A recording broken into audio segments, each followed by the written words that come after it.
Okay, hello. It's another day, another hot one. It's hot out here today in my shed. I'm working on another Weaver's Delight loom. I call it the Hollywood loom because that's all the pattern it's ever wove since I've got it. I did get the Hollywood cams that came with it, and I think it came with a set of plain weaves, but I've never warped it for plain. It's a really nice loom. It's the old one. It's 1921. This loom was different, a little different than my other one that I was working on yesterday. I think it was 1953. This one had some really bad things to it. On this beam here, the roller here in the front, it had spikes, and we taped them so, I wouldn't scratch myself. It had spikes all along here. And I thought I had to leave the spikes on in order to make sure my loom worked because I figured the spikes helped roll the rug on, you know what I mean? Make it go. Well, on one of my groups, I can't remember the man's name, but he redid looms, the Weaver's Delights. And he told me I could sand them off and it wouldn't hurt the loom at all. So you could see where all these spikes were all down. You can't see these because of the rug, but it had spikes. See them little, and my husband sanded them all off, and they're all through this beam here. So he sawed them off and sanded them off or whatever, and it works fine without the spikes. And I was really happy with that. And this loom has weights. It has 2 weights on it. That's a weight right there on that. And then it has another weight. Let's see. It's right here. That is a weight. And I was lucky it came with the weights because at the time Janet Meady, she was at the Nuke and Loom Historical Society. She said a lot of times they don't have the weights and they're very hard to find. So I was lucky it came with both the weights. We had the reed here sandblasted because it was all rusted and everything. And we had to have a guy make this piece here. He's a woodworker, and he had to make that for my harness because it takes a special tool, I think, to make one of those or something. And other than buying new heddles, having the reed sandblasted, having that piece made for the harness, it's a really nice loom. It clumps when you weave because of the weights, I guess, and that makes the noise. And when I think it has a little roll thing for my tension on the brake. My other one just has a like a little handle right there. And that's the one I was working on yesterday. And this one, like I said, makes the Hollywood pattern.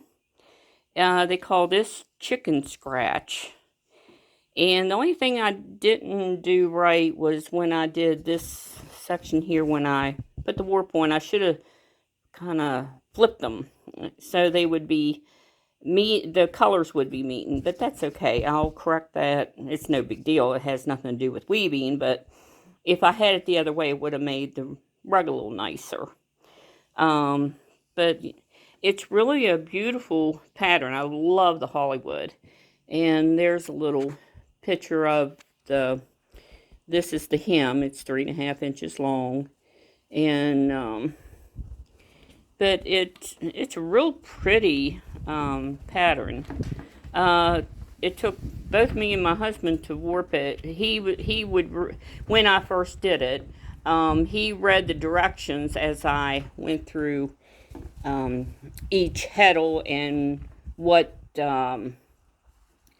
heddle to go through, and so, and what harness, because I got 4. And took a while to get this one warped up, but I've had it quite some time. We bought it at an auction, and him and my daughter went, and it was in Kaiser, West Virginia, at an auction, and I think they paid $75 for it. Not sure.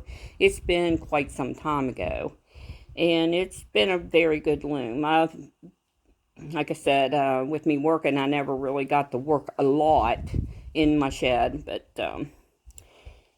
I'm going to kind of just show. I'm going to be weaving with sheets today, and that I have. It came from probably back then the Royal Rug Company, or it might have came from Great Northern Weaving, but it's a bolt. Here, I'll show you real quick. Right there's the bolt, and I just took some off that this morning, and I ripped it in half because I don't like, it's too thick. I don't like, they said the rule of thumb is when you, let's see, what did I do with it? Oh, I think it fell. Yeah, it did fall. Get organized here. When you twist it like that, it should be like as big as around as a pencil. That's the rule of thumb with your rags, they say. It's a pretty good one. But when I twisted that one, it's bigger than a round of a pencil, and I don't like that. So right now I'm doing the header on this Hollywood rug. Let me show you the cams. They're different. I forget what, I don't know the number on them, but that's the cams on this one. And I don't know if it only does the Hollywood pattern on these cams or not, but maybe since I'm retired, I'll be able to fool around with things more. I don't have no, I don't think I'm going to change this loom up. I think I'll always be weaving the Hollywood pattern with it, because I really like it. And if I go changing stuff, it just takes me a lot more time to change it. And then if I want to change it back, it's a lot of work. And I'm happy with this. And I got 3 looms here. All 3 will make the 28 rag rugs. The continuous loom, I think it's going to make a 27. So I'm happy with the 3 looms making rugs. This one makes the pattern, and I think I'll just leave well enough alone. But yeah, this one's noisy too. When you do a pattern like this, I still don't totally understand it, but on the ends, like here, you'll get a floating piece of thread. What I mean by thread floating, when you weave, it won't catch it. I was reading about it a couple weeks ago, and you can take that thread, and if that's the one you're having problems with, it's always an end one. They say put it through like change the heddle it's in. I might try that here in the next couple days, because it depends on how you start, where the loom starts, what side you're going to have this floating thread. I know you have a floating thread when you do a twill pattern, because I had a 4 harness Orco 74, and I did the twill patterns on that, And I had that problem. I sold it last year. Some lady bought it. I didn't want it anymore. Uh, Decided I probably wouldn't really. I'm not real a big fan of the twill. So and it wove, the twill. It would probably weave everything this wouldn't do. But I just needed the space and didn't want it. I bought it used. Um, it was a nice loom. Nothing wrong with it. And she came and got it, and I'm hoping she's very happy with it. So that's all I had to say about that one. But I have when I buy a loom or I buy anything, I make a little book, like a binder about the loom or my sewing machines. So that way I categorize everything. So I know what I got. Basically, if I know where they came from, how much I paid, take pictures and run them off. And I'm always, because when you get like 50 sewing machines, you kind of forget what you do have, some of them. Like the Kenmores, they're not distinctive that you really know what you have, so the numbers on the machine really help, what you have. But do have distinctive sewing machines. I know what they are and how many I have. So here we go. I'm going to hem this one too. I'm kind of anxious to see the sheets woven in this. I usually do jeans on this or something of a dark color rug.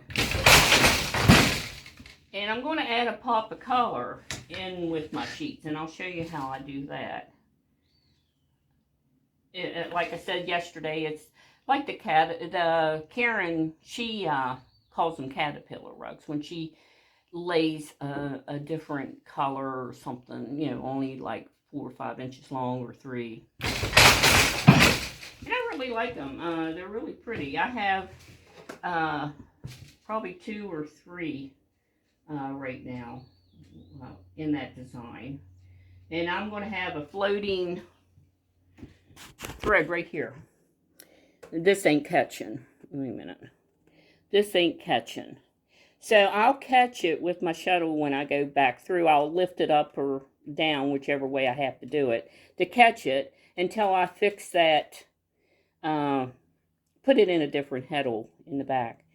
But it's usually only on one side. It's when you start out, you'll find out what side it's on, and then just catch it. If you don't, you can always kind of tack that later on. I don't really care to do that. It's more work for me. So I'd rather catch it with my shuttle. So I'll catch it this trip around. Right now it's up here.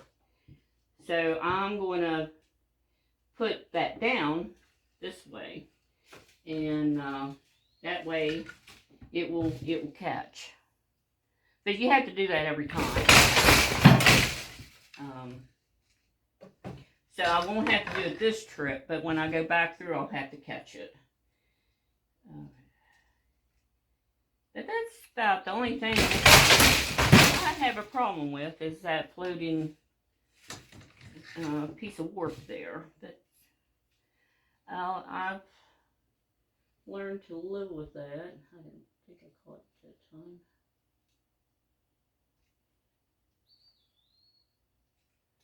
Go down. See if I caught it now. Yeah, I caught it now. But I have to do that all throughout the rug to catch that, or I have to tack it. Or you could just cut it off because it ain't going to hurt nothing if you cut it off. I prefer not to cut it off or do anything, really.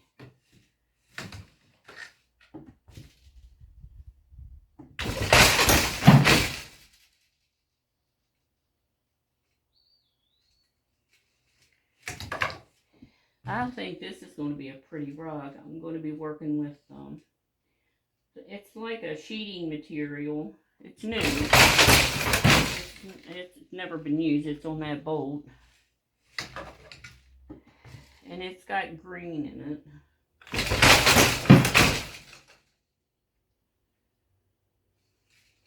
I think it's going, with all my colorful warp, I think it's going to make a lovely color.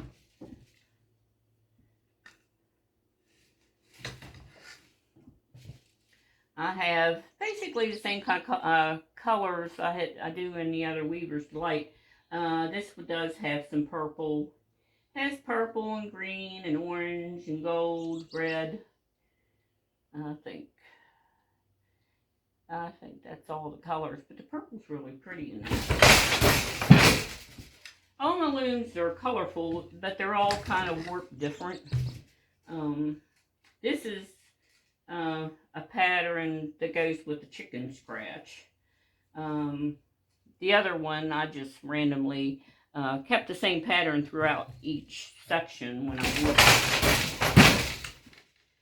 And my continuous loom over there is just random. Whatever I had, I put on that. Because to warp that loom, if you bought all new spools, what did I figure it was going to cost me?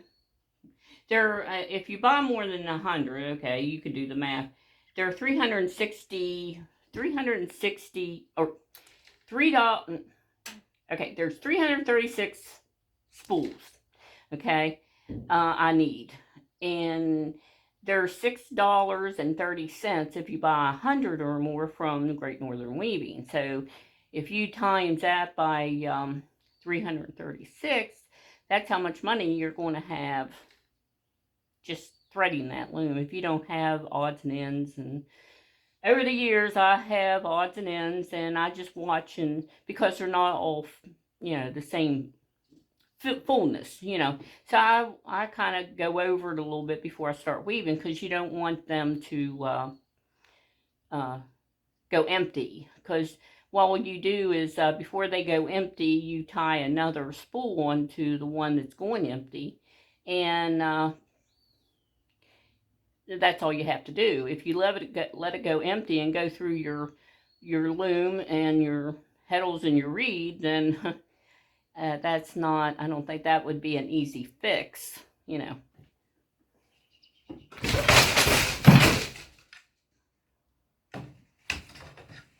I don't know how long I'll be out here. It's pretty hard. I'm going to have to invest in a fan.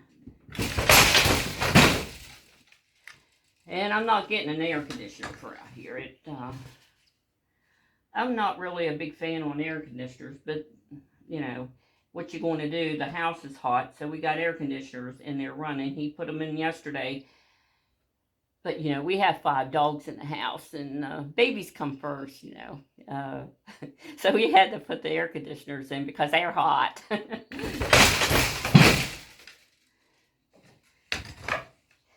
Yeah, my babies,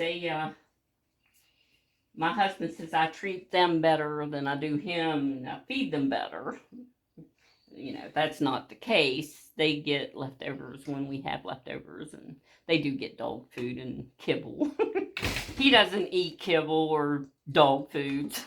I don't know what he's complaining about. I don't know what he'd do if I handed him a bowl of kibble and a glass of milk for his supper.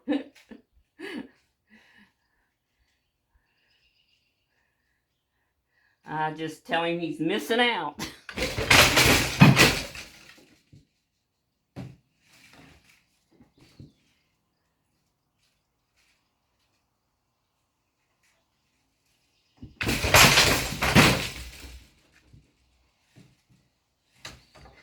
My daughter came today with her significant other, and they went fishing. We had 2 ponds. One's a small one, one's a big one. We live in the woods, really in the pines. That's why I call my channel Whispering Pines Rugs, because we like live in a tree house. It's a 2-story house, but it's not a basement because it has doors and windows, but it's it was his man cave, but I've kind of cluttered it with sewing machines. So it's kind of man cave, if you can see his stuff, and it's mine if because all you see is sewing machines. But we live upstairs. It's our living room, kitchen, all that. It's all one room, and we have a sliding glass door that overlooks the one pond, and we have a deck out there. So we're up in the air. So it's like living in a tree house, really. It's very quiet here. Our closest neighbor, I guess, would be a mile both ways, something like that. A mile and a half. And I don't listen to music when I'm out here because I like listening to the outside, the birds and whatever. And if I have music on, you can't hear all that. And I like listening to that stuff. It's